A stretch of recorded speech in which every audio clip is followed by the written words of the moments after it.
So there's a ton of coaching moves happening around the league, with one of them not yet taking place for a concerning reason. That reason was obvious to many, though somehow it took the owner of the Jacksonville Jaguars weeks to figure it out. Well, the move the team made today may have continued to set them up as one of the worst ran teams in the NFL for years to come. So let's talk about it right after.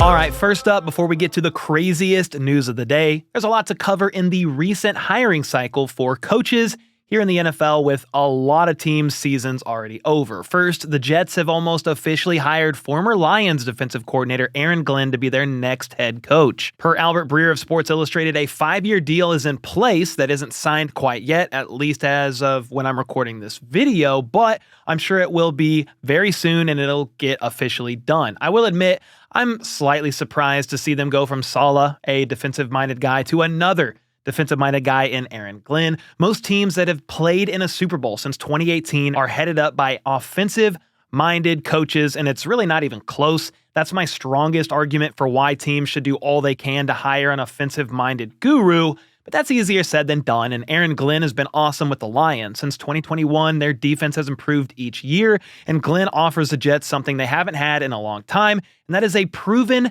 culture of success, or at least a guy that's going to try to bring that proven culture of success in. Speaking of the Lions, they not only lost their defensive coordinator to the Jets, but they also lost their offensive coordinator in Ben Johnson to the Chicago Bears. He was the most sought-after candidate during this coaching cycle and basically could have had his pick of wherever he wanted to go, but he ultimately chose to pair up with Caleb Williams for the foreseeable future. It makes sense. That's some potentially untapped quarterback talent. They have another one of the top draft picks in this year's draft yet again, and he has a chance to build something great there in Chicago. I'm sure Lions fans are happy for Ben, but not that happy to see him go to a division rival. That would be like defensive coordinator Steve Spagnuolo, the Chiefs DC, getting a job with the Raiders as their head coach. He did a virtual interview for them earlier, and so yeah, Chiefs fans would be happy for him, but pissed a rival got such a good one. And as Ben puts together his coaching staff, a couple interesting names have been floated out for some coordinator positions. Former Saints coach Dennis Allen is reportedly the leading candidate to become the defensive coordinator, and the man that took over for Dennis Allen after he was fired, Darren Rizzi, is someone Ben Johnson has had his eye on to become the special teams coordinator. So yeah, with both coordinators gone for the Lions and another coach we'll talk about here in a minute, we shall see who they end up hiring to replace both of them, or all three at this point in time. And on the subject of coordinators getting jobs, Josh McDaniels is reportedly heading back to New England to be their offensive coordinator yet again. He's obviously very familiar with the franchise as the OC from 2006 to 2008, then had a stint with the Broncos as their head coach, didn't work out, and he returned to the Patriots once again as their OC from 2012 to 2021. The 2021 season, by the way, was the only year McDaniels was in New England and didn't have the GOAT, to some, Tom Brady, at quarterback, and to his credit, they finished with the 6th highest scoring offense behind rookie Mac Jones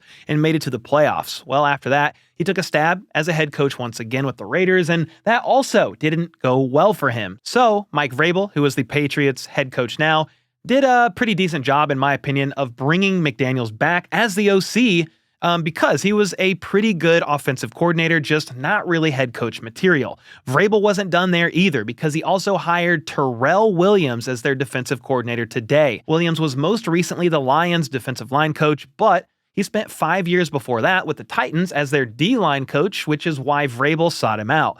Next up, let's get to the craziest news of the day. It all started out when it was announced that the Bucs offensive coordinator, Liam Coen, was staying with Tampa Bay after all. He had interviewed with the Jags to be their head coach, but Adam Schefter reported that he's pulling his name out of the hat, himself out of the running for the job, and is returning to Tampa Bay, where they will make him one of the highest paid coordinators in all of football. Interviewing with the Jags could have been a negotiation tactic all along to try and drive up Tampa's offer, but either way, the man deserves it. He took over as the OC this season and transformed Tampa Bay's offense from being 20th in points and 23rd in yards the year prior to 4th in points and 3rd in yards this season. Not bad. The Jags were reportedly all in on Coen, so this is a major blow for a team that desperately needs to find a solid head coach to bring some stability. In fact, it was reported that they were stunned when he took his name out of the hat. Well, the problem is the plan was for them to keep GM Trent Baalke around, and I think that scared some of these potential head coaching candidates away. Baalke took over the GM job back in 2021, and since then, the team has gone 25-43, making the playoffs just once in 2022. He was the 49ers GM before that, from 2011 to 2016, and while the first 3 years were great, 3 conference championship appearances as well as 1 Super Bowl appearance, the 3 years after that were not so great. 500 record, then losing record, and it got worse from there before they let him go. His win percentage with the 49ers as their GM was 14th, and then with the Jags, since he got hired in 2021, 28th. That's why many around the league were shocked when ownership opted to keep him around after firing Doug Peterson weeks back.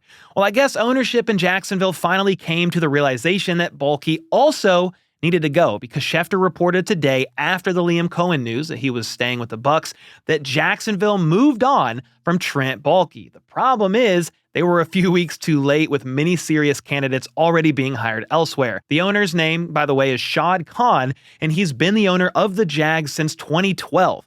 Well, since he took over, Jacksonville actually has the worst record in football. They've lost 148 games, which is 10 more losses than any other team in that span. They also have just 3 playoff wins during that time, which is more than like 11 others, but that's not really a flex. So after struggling for over 12 years since Shad took over, minus 1 double-digit win season in 2017, as well as back-to-back 9-8 seasons in 2022 and 2023, things seem to be going from bad to worse based on the delay of firing Baalke. On January 6th, Coen's tone was drastically different when asked why he didn't fire both Peterson and Baalke, and even though he finally gave in to what was probably best all along in their path forward as a franchise, the delay could have some serious consequences. Ari Mirov said this might have been the biggest fumble in 2025's go-around of the hiring cycle. Most of the top candidates were not interested in going there if Baalke remained, and now they've all turned them down and moved on. And who knows if Ben Johnson or Liam Coen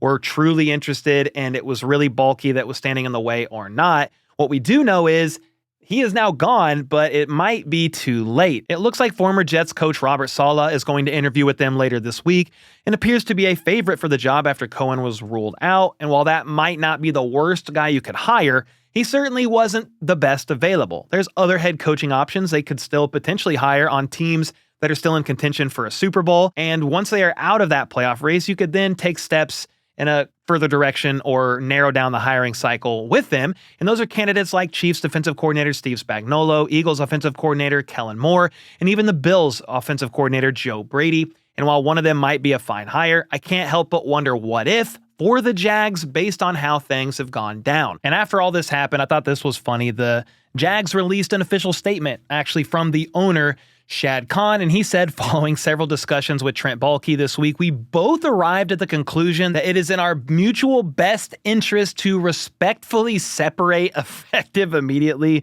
And it's just like, that basically means, yeah, we couldn't get the coaches we actually wanted, so he gone. Well, let me know your thoughts on this. Did the Jags fumble the bag, or is there still hope for them after all? Let me know either way in the comments down below, and with that, I'll see y'all next time.